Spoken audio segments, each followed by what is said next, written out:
श्रीमद् भगवत गीता गीता सार चैप्टर 1। जय श्री कृष्ण दोस्तों। भगवत गीता और भगवत गीता के ज्ञान पर असंख्य लोगों ने काम किया है। न जाने कितने ही अनुष्ठान आपने सुने भी होंगे, परंतु मैं सांवर चौधरी आज आपके समक्ष प्रस्तुत कर रहा हूँ श्रीमद् भगवत गीता की एक और नवीन व्याख्या। क्या विशेष है इस गीता में? भगवत गीता के विषय में हम लोग विस्तार से बात करें उससे पूर्व मेरा आप लोगों से विशेष निवेदन रहेगा कि अगर आप लोग अपने इस धर्म ग्रंथ के बारे में गहराई से और रुचिपूर्वक यदि जानना और समझना चाहते हैं तो कृपया इस वीडियो को तसल्लीपूर्वक समय निकालकर आखिर तक बिना स्किप किए अवश्य देखिएगा। मेरा पूर्ण विश्वास है कि आपके मन में शांति मिलेगी। गीता में अगर कुछ विशेष है तो वह है श्री कृष्ण। बाकी हम सब निमित्त हैं, साधन हैं, लेकिन यह मेरा पूर्ण आत्मविश्वास के साथ किया गया खास प्रयास है कि हमारे आज के ज़माने में ये ग्रंथ हमें अवश्य रास्ता दिखाएगा। आसानी से हम सब गीता को समझ पाएं तथा दैनिक दिनचर्या में इसका उपयोग कर पाएं।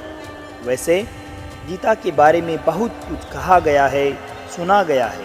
शायद ही ऐसा कोई अन्य धर्म ग्रंथ होगा जिस पर कि इतना लिखा गया हो। ऐसा क्या है गीता में जो समय समय पर यह और भी रोचक और मार्गदर्शक होती जा रही है? अगर साधारण बोलचाल की भाषा में बात करें तो भगवत गीता एक जवाब है इस संसार के प्रश्नों का। जीवन से जुड़ा ऐसा कोई प्रश्न नहीं जिसका कि उत्तर श्री कृष्ण गीता में नहीं देते हों। हमारे मन के तमाम दुख, परेशानी, चिंताएं या किसी भी प्रकार का आवेग, किसी भी तरह की दुविधा, दुनिया के हर धर्म संकट का एकमात्र जवाब कोई है तो वह है गीता। श्रीमद् भगवत गीता में 18 अध्याय और प्रत्येक अध्याय में वेदों तथा उपनिषदों का सार है। अरे भाई, इसे आप उपनिषद और वेद समझकर भयभीत मत होइए। यह बिल्कुल भी मत सोचिए कि यह हमारे और तुम्हारी समझ से परे है। वर्तमान के इस लोक में आप अपने आप को अर्जुन समझिए, क्योंकि अर्जुन की हर परेशानी, हर शंका और हर दुविधा को वैसे देखा जाए तो हमारी ही परेशानी है और हर परेशानी का हल बता रहे हैं भगवान श्री कृष्ण। आप लोग कृष्ण को सिर्फ अर्जुन का सारथी ही मत मानिए, अपने जीवन का सारथी भी मानिए। उनके कहे अनुसार हम और आप चलेंगे तो मैं पूरे विश्वास के साथ ये कह सकता हूँ कि जीवन की तमाम परेशानियों, चिंताओं से हम छुटकारा पा जाएंगे। इस दृष्टांत में वेद उपनिषदों की और ज्ञान की बड़ी बड़ी बातें नहीं होंगी दोस्तों। यहाँ पर जीवन की सच्चाई पर आधारित ही बातें की जाएगी। तो चलिए, मैं सांवर चौधरी आपको ले चलता हूँ भगवत गीता के 18 अध्यायों के इस सुनहरे सफर पर। अध्याय 1, अर्जुन विषाद योग।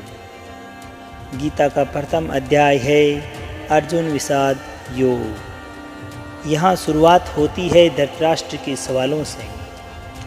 धृतराष्ट्र जानना चाहते हैं कि युद्ध में क्या हो रहा है, उनका पुत्र दुर्योधन और उसकी सेना क्या कर रही है, साथ ही पांडुपुत्रों की सेना क्या कर रही है। उसके बाद दोनों सेनाओं के सूरवीरों का वर्णन तथा तत्पश्चात आता है अर्जुन का विषाद, अर्जुन का दुख, उसका धर्म संकट, उसके जीवन में उत्पन्न समस्याएं। तो आइए सुनते हैं अर्जुन विषाद योग। धृतराष्ट्र उवाच धर्मक्षेत्रे कुरुक्षेत्रे समवेतायुयुत्स्वः मामकः पाण्डवाश्चैव किं कुर्वत संजयः। धृतराष्ट्र संजय से पूछते हैं कि कुरुक्षेत्र में एकत्रित हुए मेरे तथा पांडु के पुत्र क्या कर रहे हैं। धृतराष्ट्र जानना चाहते थे कि युद्ध क्षेत्र पर आखिर हो क्या रहा है। धृतराष्ट्र अंधे थे, देख नहीं सकते थे, लेकिन सिर्फ आँखों से अंधे थे, मन और मस्तिष्क से नहीं। उन्हें यह पता था कि वह धर्म के साथ नहीं है, क्योंकि धर्म तो वहाँ होता है जहाँ श्री कृष्ण होते हैं। अपने पुत्र मोह में उन्होंने शांति की जगह युद्ध चुना था, लेकिन वह जानते थे कि इस युद्ध को जीतना आसान नहीं होगा।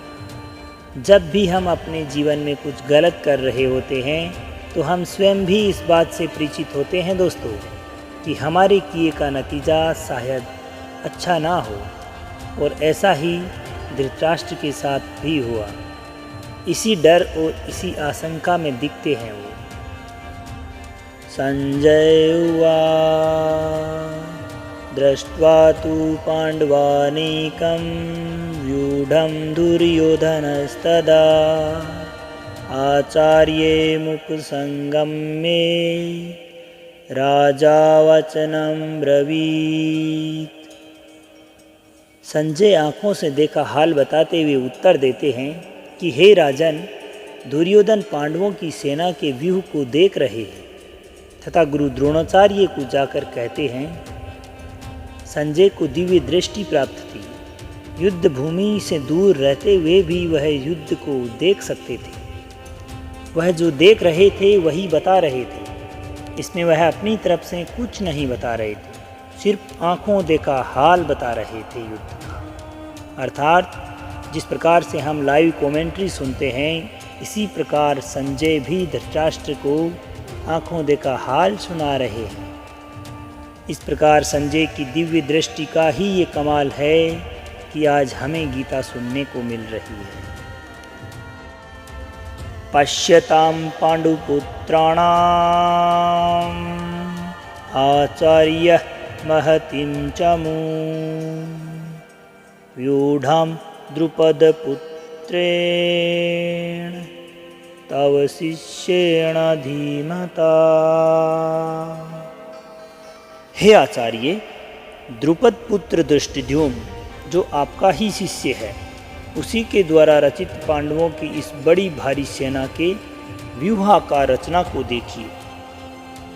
व्यूह रचना का अभिप्राय है कि किस प्रकार से युद्ध भूमि में योद्धा खड़े हुए हैं। एक ऐसी रचना जिसको भेद कर सेना के भीतर घुसना नामुमकिन हो, और यदि कोई उसमें घुसने में सफल हो भी जाता है तो किसी भी हालात में बाहर नहीं आ सकता। मित्रों, जब हम कभी शत्रु अथवा परेशानी को देखते हैं तो वह हमें बहुत बड़ी और विकराल नजर आती है, और मन में यह डर भी रहता है कि कैसे जैसे करके हम अगर इसमें घुस भी गए तो क्या होगा। क्या हम वापस सही सलामत बाहर निकल पाएंगे? क्या हम जीत पाएंगे? ऐसी ही सोच से दुर्योधन भी गुजर रहा है। अत्र सुरा महेश्वासा भीमार्जुन समायुधि युयुधानो विराटश्च द्रुपदश्च महारथः दृष्टिकेतुश्चेकितानः काशीराजश्च वीर्यवान्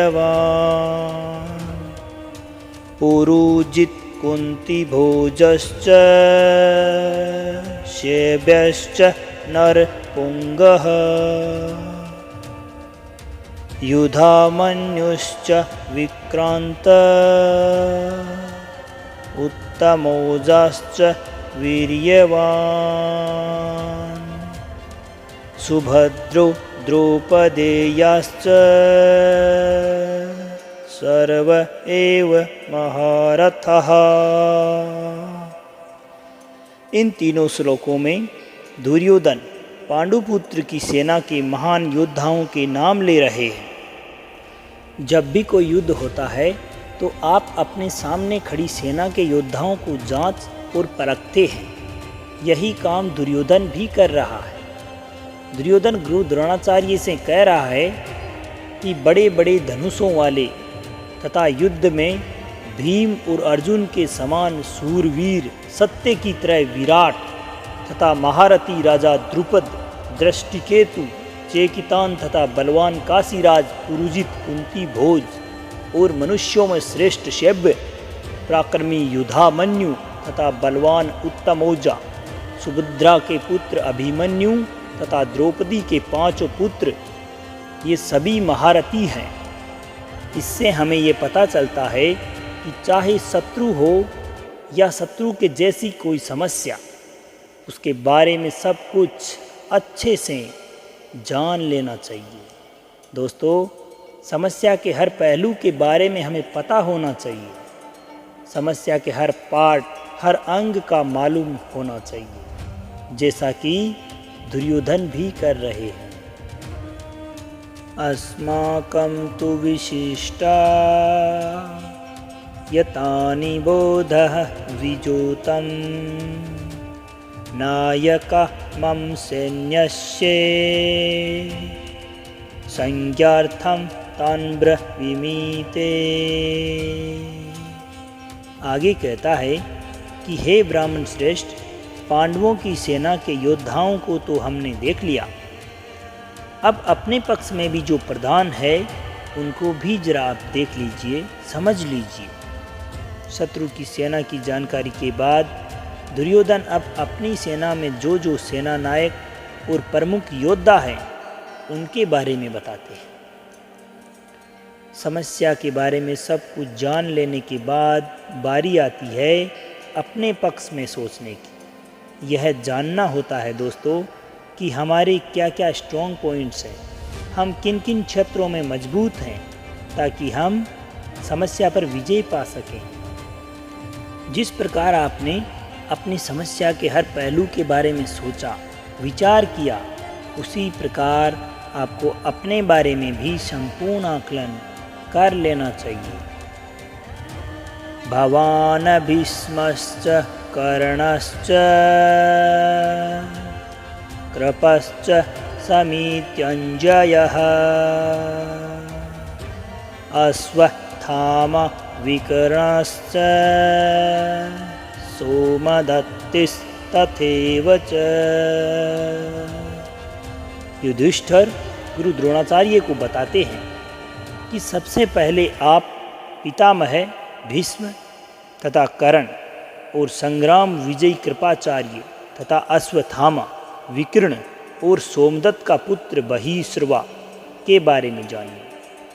दोस्तों, जिस प्रकार हम आज के ज़माने में रिस्क असिस्टेंट करते हैं, उसी प्रकार दुर्योधन भी दोनों सेनाओं के योद्धाओं की बातें करते हुए आगे आने वाली अनुमानित चुनौतियों का सामना करने के लिए पहले से तैयार हो रहा है।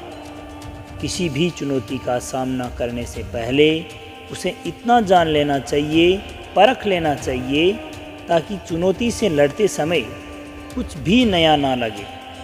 युद्ध हो या चुनौती, सरप्राइज आपको हरा सकता है।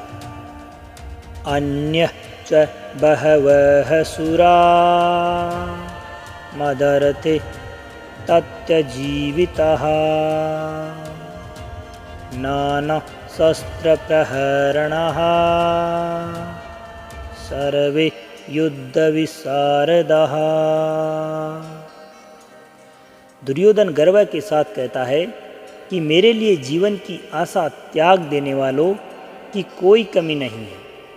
इतना ही नहीं, ये सूरवीर अनेक प्रकार के शस्त्रों से सुसज्जित हैं और सब के सब युद्ध में चतुर हैं, पारंगत हैं।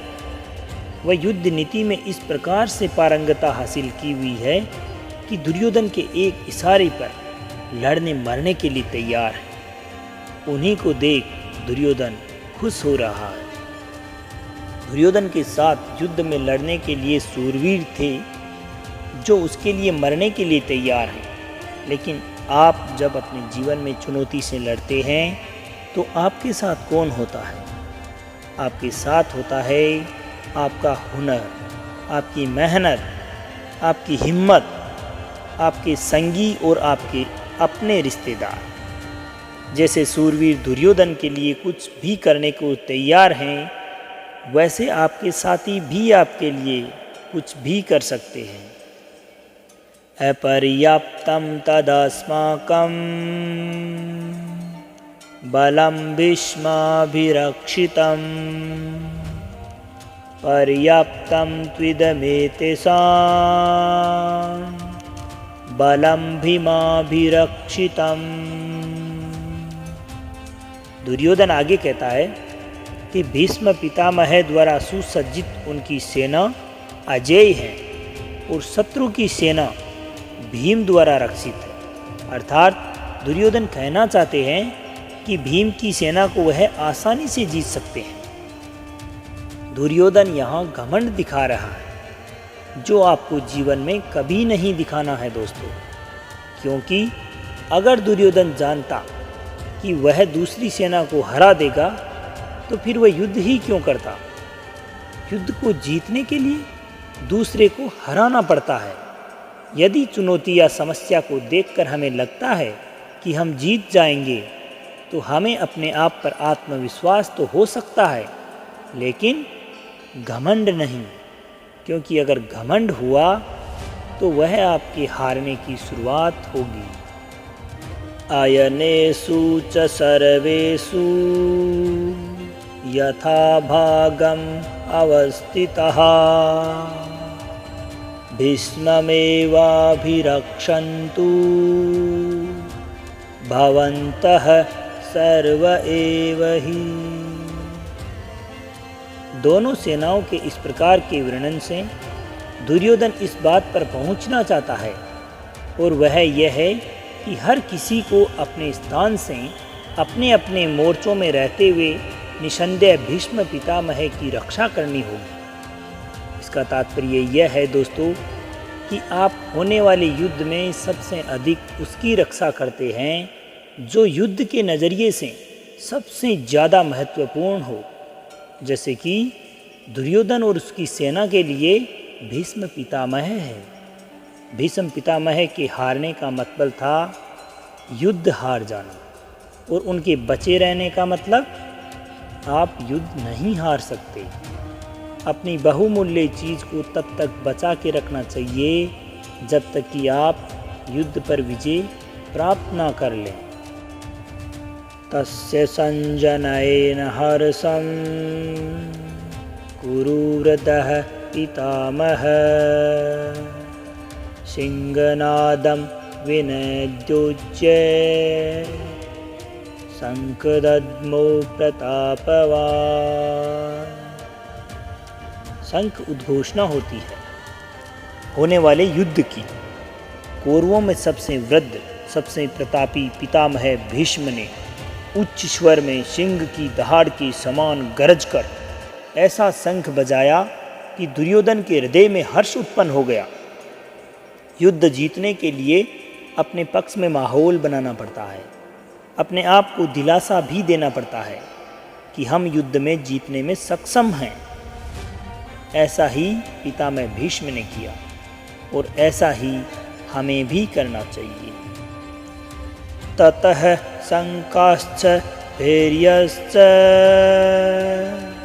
पणवान् खगोमुखः सहसेवाभ्य हन्यन्त स शब्दस्तु मूलोऽभवत्।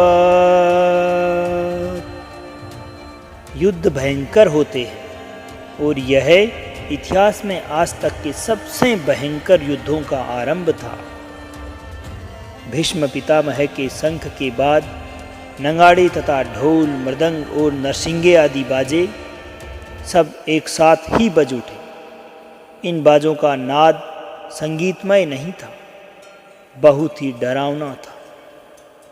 युद्ध मनोरंजक नहीं होते, इसलिए अगर युद्ध का फैसला ले लिया जाता है तो फिर उसमें जो भी हो स्वीकार हो कर लिया जाता है। हर प्रकार का युद्ध अपने किस्म के हालात लेकर आता है, इसलिए उन हालात के हिसाब से ही हमें तैयारियां करनी पड़ती हैं। ततः श्वेतैर्हयैर्युक्ते महति स्यन्दने स्थितो माधवः पाण्डवश्चेत् दिव्यो शंखो प्रदमतु। अब बारी थी पांडु के पुत्रों की। सेना के शंखनाद की। सफ़ेद घोड़े से युक्त उत्तम रथ में बैठे हुए श्री कृष्ण और अर्जुन ने भी अपने अपने अलौकिक शंख बजाए। युद्ध में जब तैयारियां होती है ना, तो दोनों पक्ष से होती है। दोनों ही पक्ष अपनी विजय का अपनी सेना को भरोसा दिलाते हुए शंखनाद करते हैं। आज के ज़माने में अगर हम खुद की उपमा के लिए शंख बजाने की सोचें तो यह हो सकता है कि हम कुछ भी ऐसा कर सकते हैं जो हमें मोटिवेट या प्रोत्साहित करता हो। पांचजन्यम ऋषिकेशो देवदत्तं धनंजयः पौंड्रम दद्मो महाशंख भीमकर्म प्रकोदरः।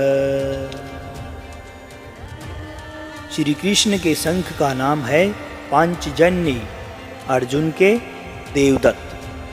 भयानक कर्म वाले भयानक भीमसेन ने अपना पौंड्रम नामक शंख बजाया। अपने जीवन में इसी तरह से हम भी अपने युद्ध, अपनी चुनौतियों का सामना करने के लिए, जीवन में आगे बढ़ने के लिए अपने मोटिवेशन शंख चुन सकते हैं। अर्थात हमें अपने लक्ष्य को पाने के लिए हमें उस प्रत्येक चीज़ को शंख चुन सकते हैं जो हमें प्रोत्साहित करती हो, मोटिवेट करती हो अपने लक्ष्य के प्रति। उस लक्ष्य को हासिल करने के हेतु हमें सदैव प्रेरित करने वाली प्रत्येक चीज़ को हम शंख चुन सकते हैं। कुछ लोगों के लिए संगीत ऐसा काम करता है, तो कुछ लोगों के लिए भगवान को याद करना, या कुछ के लिए माता पिता का आशीर्वाद।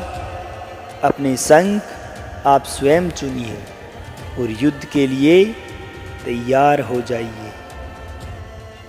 अनंत विजयम राजा कुंतीपुत्रो युधिष्ठिर नकुलः सहदेवश्च सुघोषमणिपुष्पको। पांडुपुत्रों में सबसे बड़े भाई कुंतीपुत्र राजा युधिष्ठिर ने अपना अनंत विजय नामक शंख बजाया और नकुल तथा सहदेव ने सुघोष और मणिपुष्पक नामक शंख बजाए। तो दोस्तों, मोटिवेशन तो सबको चाहिए। आपने देखा, युद्ध जीतने के लिए सब अपने अपने तरीके से प्रयास कर रहे हैं। काश्यश्च परमेश्वास शिखंडी च महारथः दृष्टद्युम्नो विराटश्च सात्यकीश्च पराजितः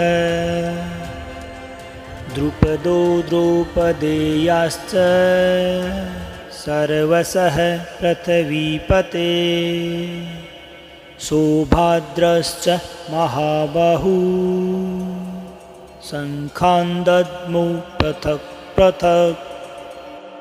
प्रत्येक शंख की एक अलग ध्वनि है, एक अलग अस्तित्व है। युद्ध का प्रत्येक योद्धा अपना अपना शंख बजाकर अपनी उपस्थिति दर्ज करा रहा है।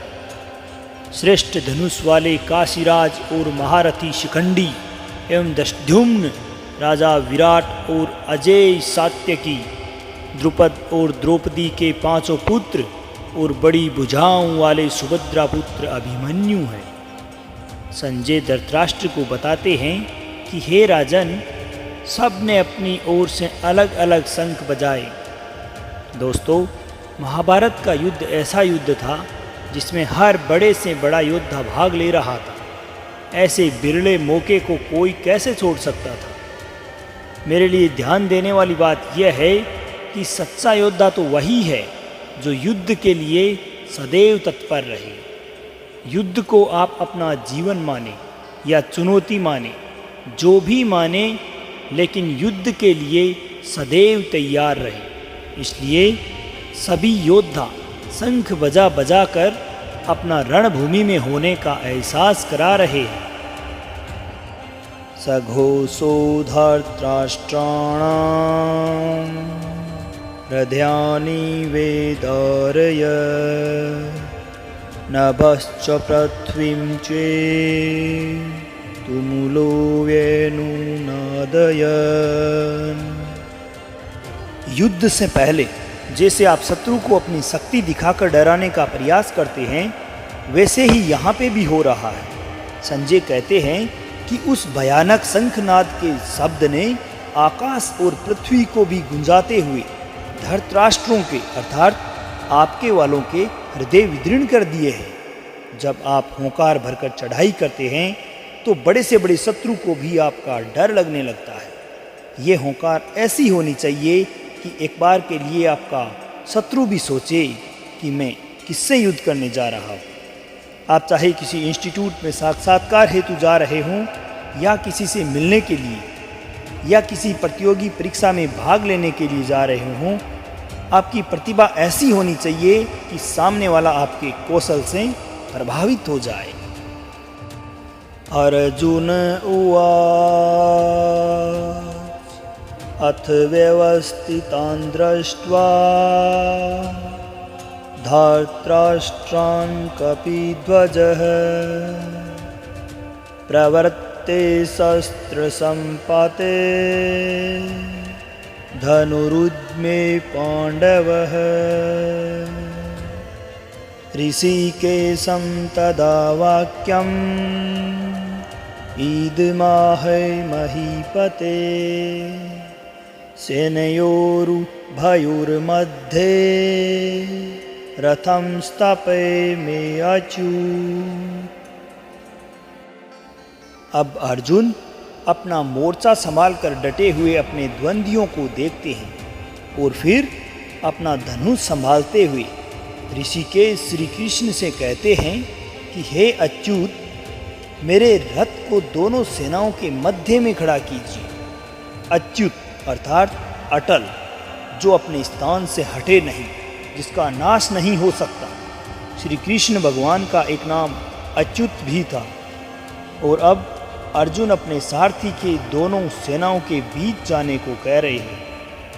अर्जुन ने श्री कृष्ण का चुनाव इसलिए किया था क्योंकि वह जानता था कि साक्षात भगवान उसके साथ हैं, तो इसका मतलब है कि धर्म उसके साथ है, और जिसके साथ धर्म होता है वह कभी नहीं हार सकता। यावदेता निरीक्षणहं योद्धुकामनावस्थितान् केरमयः सह योद्धव्यम् अस्मिन् रणसमुद्यमे। आज के जीवन का यह सबसे बड़ा ज्ञान है दोस्तों कि युद्ध कोई भी हो सकता है, किसी भी प्रकार का, पर्सनल या बिजनेस से जुड़ा हो, लेकिन दोनों पक्षों के बीच में जाकर आप युद्ध के सही अवसर को जाने जरूर। अर्जुन श्री कृष्ण से कहते हैं कि हे कृष्ण, जब तक मैं युद्ध क्षेत्र में डटे हुए युद्ध के अभिलाषी विपक्षी योद्धाओं को भली प्रकार से देख ना लूं, इस युद्ध रूपी व्यापार में मुझे किस किस से युद्ध करना योग्य है, तब तक इस रथ को आप यहीं खड़ा रखिए। जी हाँ दोस्तों, हमें भी इसी तरह अपनी समस्या के बीच में खड़े होकर उसे भली भांति देखना और परखना चाहिए और तभी निर्णय लेना चाहिए। यो तस्यैमानानवेक्ष्यहं यतेव अत्र समागतः धार्तराष्ट्रस्य दुर्बुद्धेर्युद्धे प्रियचिकीर्षवः। दुर्योधन को दुर्बुद्धि बता रहे हैं। दुर्योधन के हट के चलते ही यह महाभारत का युद्ध प्रारंभ हुआ है। दुर्योधन का साथ देने जितने भी राजा आए हैं, उन्हें अर्जुन युद्ध स्थल के बीच में खड़े होकर देखना चाहते हैं। दोस्तों, यह ज़रूरी नहीं कि आपका शत्रु सही हो सकता है उसने गलत तरीके से आपको युद्ध में उलझाना चाहा हो, जैसा कि महाभारत में भी हुआ। युद्ध तो करना ही है, पर वह तभी करना चाहिए जब आप अपने शत्रु को अच्छे से भली भांति देख परख चुके, जान चुके हों, उसकी योजनाओं के बारे में संपूर्ण जानकारी हासिल कर चुके। अर्जुन श्री कृष्ण से दोनों सेनाओं के बीच में रथ को ले जाने को कहते हैं। संजय उवाच एवमुक्तो ऋषिकेशो गुडाकेशेन भारत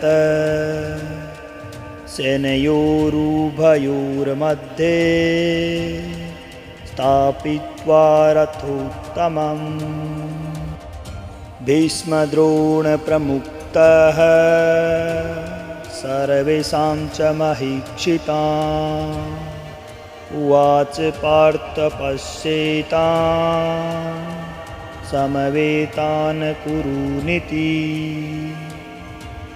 संजय अपना आंखों देखा हाल बताते हुए धृतराष्ट्र से कहते हैं कि हे धृतराष्ट्र, जैसा कि अर्जुन ने कहा था, श्री कृष्ण ने दोनों सेनाओं के बीच में पितामह भीष्म तथा गुरु द्रोणाचार्य के सामने, संपूर्ण राजाओं के सामने रथ को ले जाकर खड़ा कर दिया है तथा श्री कृष्ण कहने लगे, हे पार्थ, युद्ध के लिए जुटे इन कौरवों को देखो। पार्थ अर्जुन का ही नाम है। दोस्तों, उस अर्जुन का नाम है जो शंका में बस गिरने ही वाला है।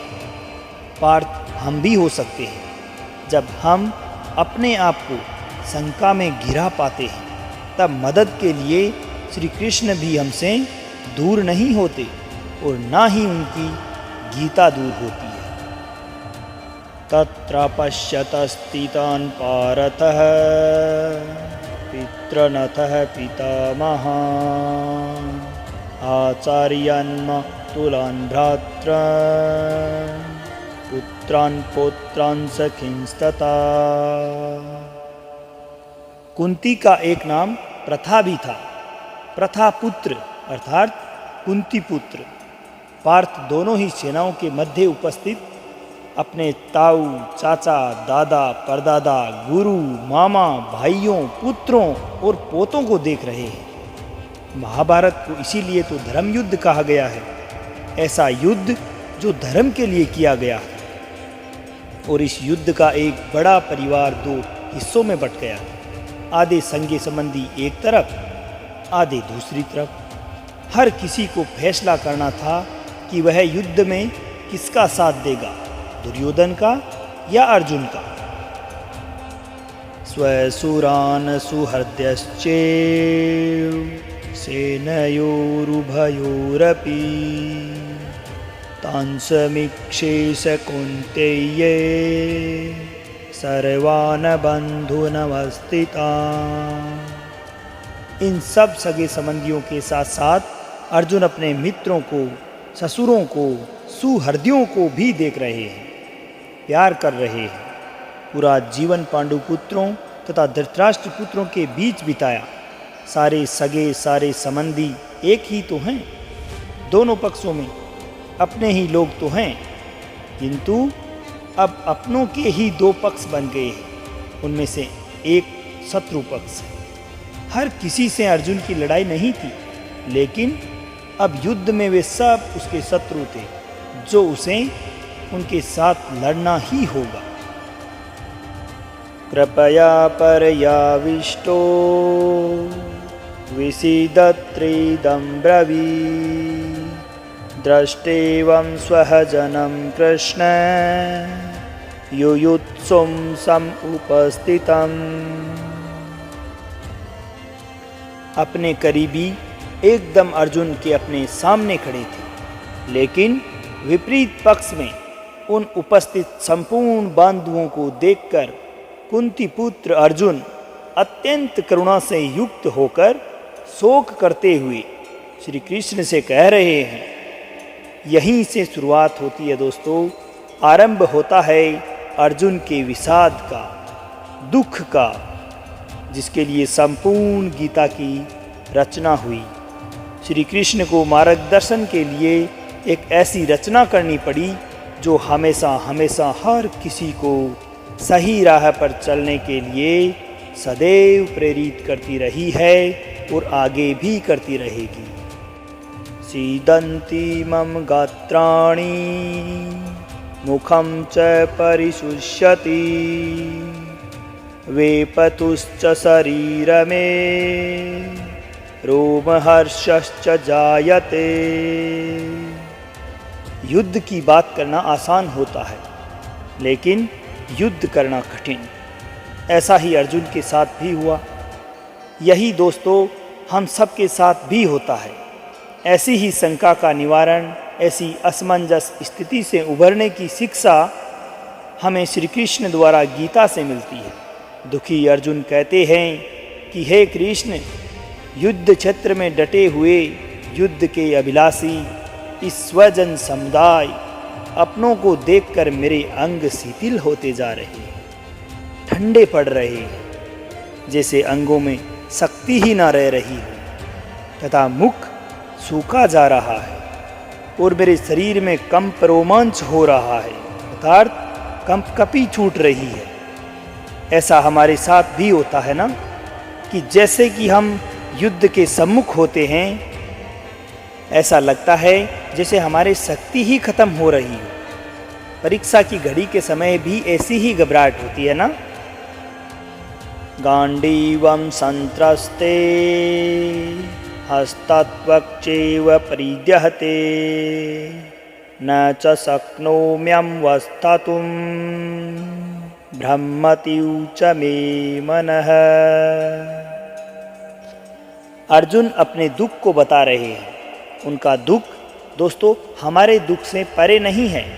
चाहे बिजनेस करने जा रहे हो, चाहे कोई बड़ा मैच खेलने जा रहे हो, न जाने कितनी ही ऐसे मौके आते हैं जहां हम स्वयं को अर्जुन की ही अवस्था में पाते हैं। इस समय ऐसा महसूस होता है जैसे हम युद्ध के लायक ही नहीं हैं, हम कर ही नहीं पाएंगे।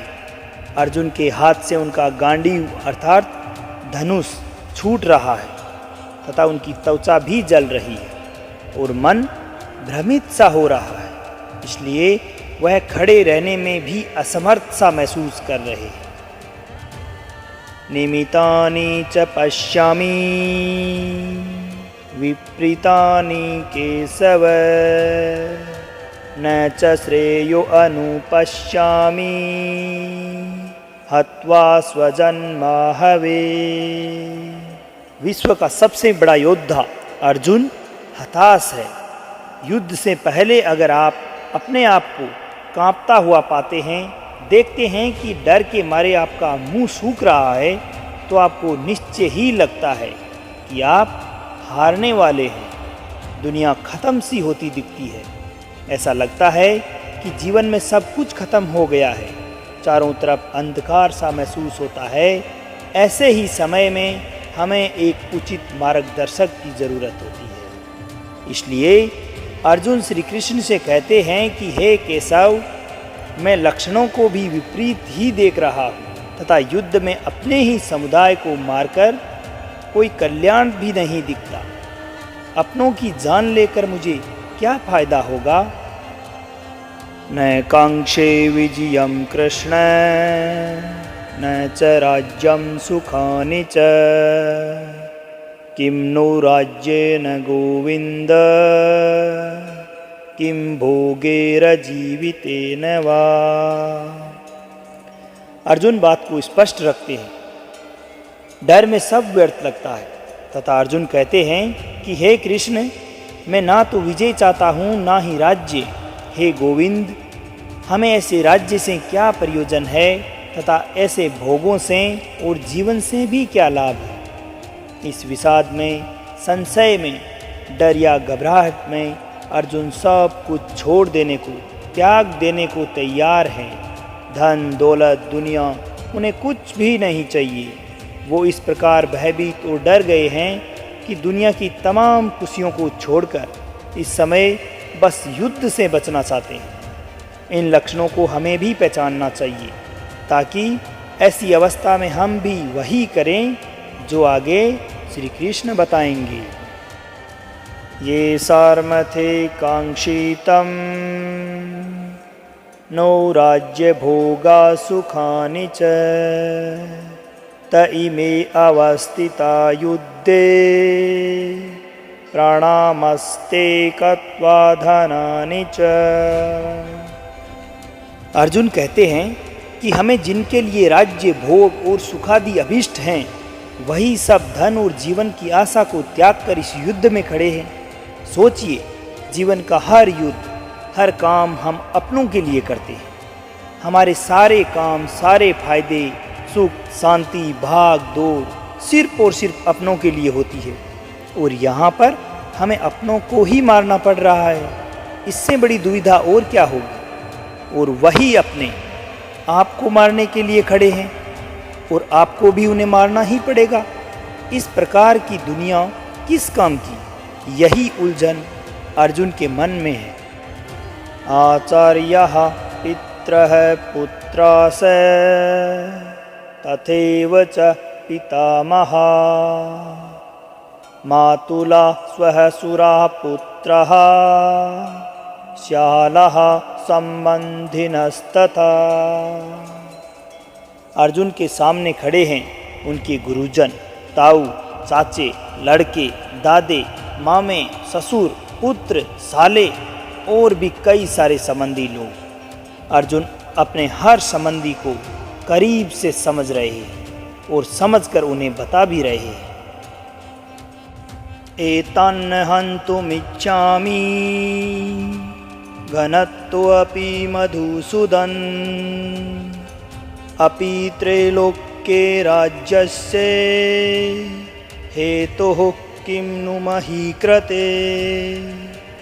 अगर आप युद्ध करने का निर्णय ले लेते हैं तो क्या आप ये कह सकते हैं कि मैं इस शत्रु को मारूंगा और उसे नहीं। युद्ध में तो हर कोई एक सैनिक होता है और अगर वह सैनिक शत्रु पक्ष का है तो आपने उसे मारना ही है। और यही दुविधा है अर्जुन की। इसको वह बता रहे हैं, हे मधुसूदन, मुझे मारने पर तथा तीनों लोकों के राज्य हेतु भी मैं इन्हें मारना नहीं चाहता। फिर पृथ्वी के लिए तो कहना ही क्या। देखा दोस्तों, 3 लोकों का राज्य भी अर्जुन को नहीं चाहिए। अगर उसको अपनों का वध करना पड़ता है तो उसे वह नहीं चाहिए। दोस्तों, जीवन में कई बार ऐसा समय आता है जब हमको जो सबसे प्रिय है ना, उसका त्याग करना पड़ता है, क्योंकि हमें अपने ध्येय की ओर बढ़ना पड़ता है। और अगर हम ऐसा करते हैं तो ही हमें अपने ध्येय की प्राप्ति होती है। तो क्या अपनी सबसे प्यारी चीज़ को हम त्याग सकते हैं? निहत्ते धार्तराष्ट्रान् का प्रीति सज्जनार्दन पापमेवाश्रेदस्मान् हत्वेतान् आततायिनः। अर्जुन आगे कहते हैं कि हे जनार्दन, धृतराष्ट्र के पुत्रों को मारकर क्या प्रसन्नता होगी। हाँ, आतताइयों को मारकर हमें तो पाप ही लगेगा ना। शत्रु पक्ष में भले ही आतताई बुरे लोग हों, पर हमें तो अपनों को मारकर तो हमें पाप ही लगेगा ना, पुण्य तो नहीं। यह कुरुपुत्रों के लालच का ही परिणाम था कि भाई भाई आमने सामने थे। दोस्तों, लालच से कभी भी किसी का भी भला नहीं हो सकता। महाभारत में भी नहीं हुआ था। एक पक्ष को जीतना था तो दूसरे को मरना था। तस्मान्नर्हवयं हन्तु धार्तराष्ट्रान् स्वबन्ध्वान् स्वजनं हि कथं हत्वा सुखिनः स्याम माधव। क्या आपके परिवार को मारकर आपको सुख मिल सकता है? इसीलिए महाभारत को धर्म युद्ध कहा जाता है। जब ऐसे धर्म संकट की स्थिति हो तो आप क्या करें। पूछते हैं कि हे माधव, अपने ही बंधुओं अर्थात धृतराष्ट्र के पुत्रों को मारने के लिए हम योग्य नहीं हैं, क्योंकि अपने ही कुटुंब को मारकर हम कैसे सुखी होंगे। दोस्तों, कभी आपके जीवन में भी ऐसी स्थिति आए जिसमें लालच की वजह से बंटवारा हो रहा हो या झगड़ा हो रहा हो, तो ठंडे दिमाग से अर्जुन के इस हालात के बारे में ज़रूर सोचिएगा कि इतना करके, दुनिया का सबसे बड़ा युद्ध करके किसी को क्या हासिल हुआ। यद्यपेत्तेन पश्यन्ति लोभोपहत चेतस कुलक्षे कृतं दोषं मित्रद्रोहे च पातकम् कथं न ज्ञेयम् अस्माभिः पापादस्मान् निवर्तितुं कुलक्षे कृतं दोषं प्रपश्यद्भिर्जनार्दन। आपका शत्रु किसी भी प्रकार के पाप को करने के लिए तैयार है, सज्ज हैं, लेकिन आप समझते हैं कि जो गलत है, अनुचित है, वो नहीं करना चाहिए।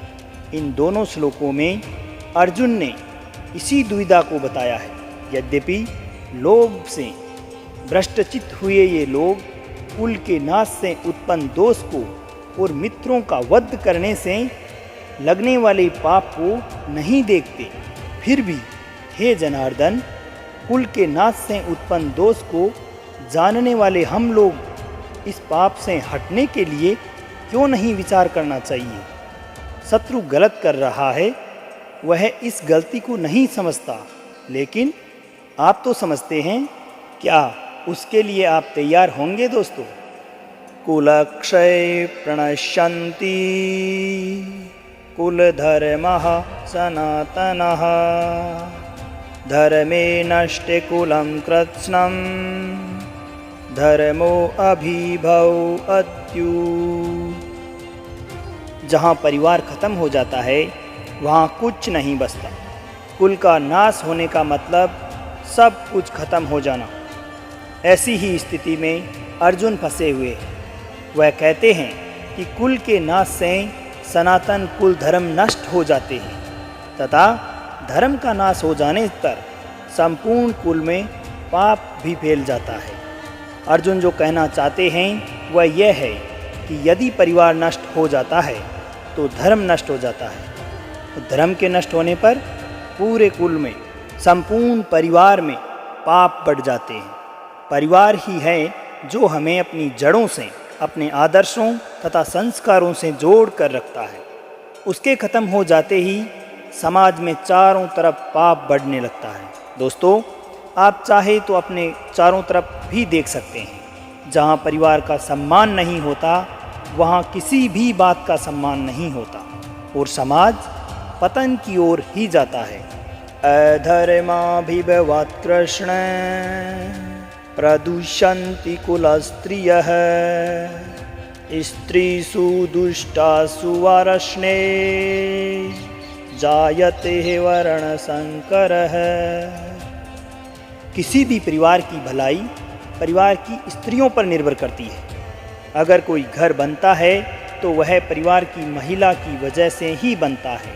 जिस घर में महिला नहीं होती, कहते हैं उस घर का कोई भविष्य नहीं होता। और यह स्त्रियां यदि दूषित हो जाए तो उनका क्या हश्र होता है। अर्जुन कहते हैं, हे कृष्ण, पाप के अधिक बढ़ जाने से उस कुल की स्त्रियां अत्यंत दूषित हो जाती है और स्त्रियों के दूषित हो जाने पर वर्ण संकर उत्पन्न होते हैं। संकरो नरकायैव कुलग्नानां कुलस्य च पतन्ति पित्रो हयोसां लुप्तपिण्डोदक क्रियाः।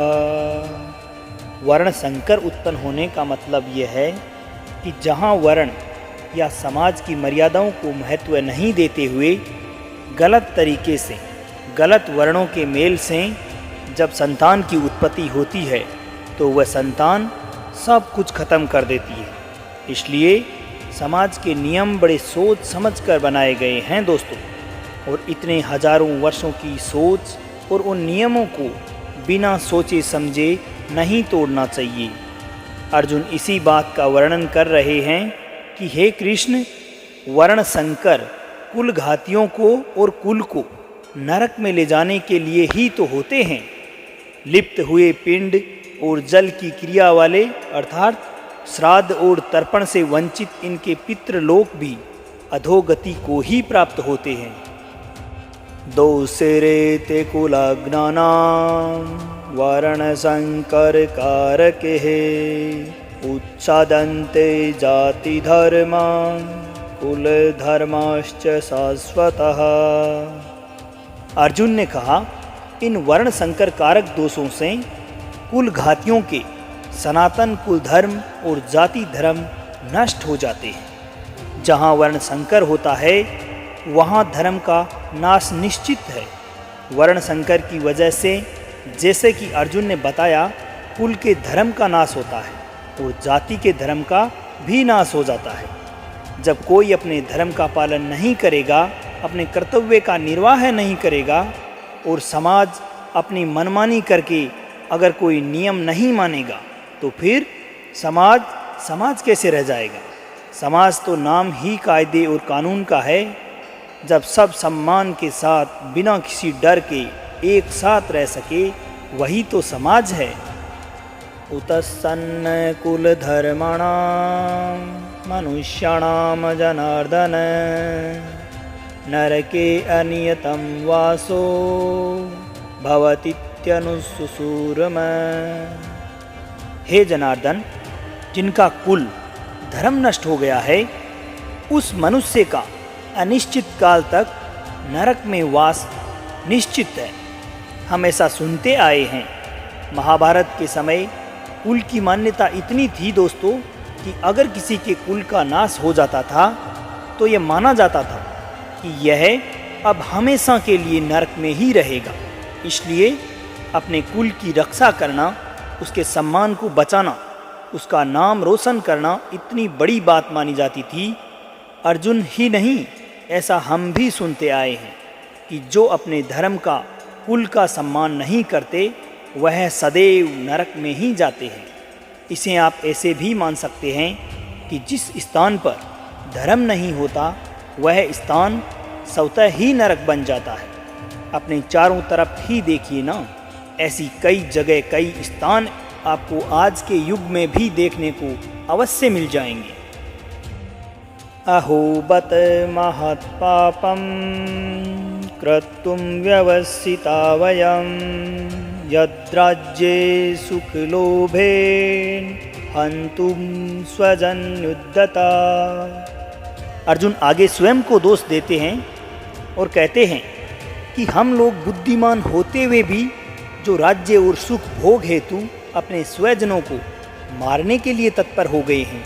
दोस्तों, दुर्योधन जैसा भी है, उसने जो भी निर्णय लिया है, लेकिन अर्जुन और उसकी सेना तो समझदार हैं।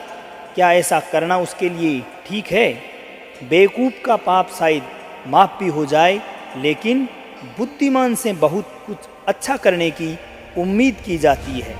तो क्या समझदार अगर युद्ध के लिए तैयार हो जाता है तो उसकी गलती की माफ़ी मिलेगी? अर्जुन को लगता है कि नहीं मिलेगी। यदि माम प्रतीकारं शस्त्रं शस्त्रपाणयः धर्तराष्ट्रः रणे हन्योस्तन्मे क्षेमतरं भवेत्। आंखें बंद करके किसी अपने के बारे में सोचिए जो आपका अपना है, जिसे आप बहुत प्रेम करते हैं, जिसकी गोद में आप सोए हैं, जिसके आंचल के साथ आप खेले हैं, चाहे वह आपसे बड़ा हो अथवा छोटा। क्या आप उसे मार पाएंगे? अरे इससे अच्छा तो आपको लगेगा कि उसके हाथों आप स्वयं मारे जाएं। यही बात अर्जुन कहते हैं। यदि मुझे शस्त्र रहित और सामना न करने वाले को शस्त्र हाथ में लिए हुए धृतराष्ट्र के पुत्र अगर रण में मार भी डालें तो वह मरना भी मेरे लिए अधिक कल्याणकारी होगा। संजय उवाच एवमुक्तावर्जुन संख्ये रथोपस्थः उपाविशत् विसृज्य ससरं चापं शोकसंविघ्नं मानसः। संजय, जो धृतराष्ट्र को इस महान युद्ध का आंखों देखा हाल बता रहे हैं, बताते हैं कि हे धृतराष्ट्र, रणभूमि में शोक से उद्विग्न मन वाले अर्जुन इस प्रकार कहते हुए बाण सहित धनुष को त्याग कर रथ के पिछले भाग में बैठ गए हैं। ये था गीता का प्रथम अध्याय, अर्जुन विषाद योग। जी हाँ, इसमें अर्जुन के दुखी होने की, उसके मन में शंका आने की, यही बातें हमारे सामने साफ उजागर होकर आती है इस पूरे अध्याय में।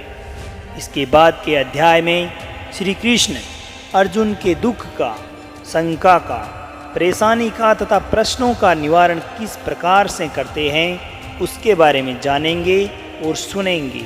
तो दोस्तों, ये था भगवत गीता का प्रथम अध्याय, जिसमें अर्जुन को निमित्त बनाकर हम मनुष्यों के जीवन में आने वाले सभी प्रकार की परेशानियां, दुख तथा धर्म संकट और न जाने कितने ही प्रकार की विपदाएं जो जीवन में उत्पन्न होती है तथा जिनका निवारण हमारे पास नहीं होता, उन सभी विपरीत परिस्थितियों का बखान इस अध्याय में किया गया और जिसे आप तक पहुंचाया है सांवर चौधरी ने। मैंने अपनी तरफ से बड़ी सरल, सुंदर और साधारण भाषा में इसको प्रस्तुत करने का एक प्रयास किया है।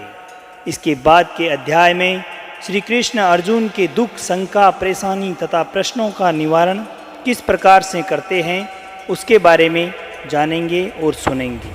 इसके पश्चात दोबारा मुलाकात होगी दूसरे अध्याय में। तब तक के लिए स्वस्थ रहिए, मस्त रहिए और प्रेम से बोलिए श्री राधे राधे।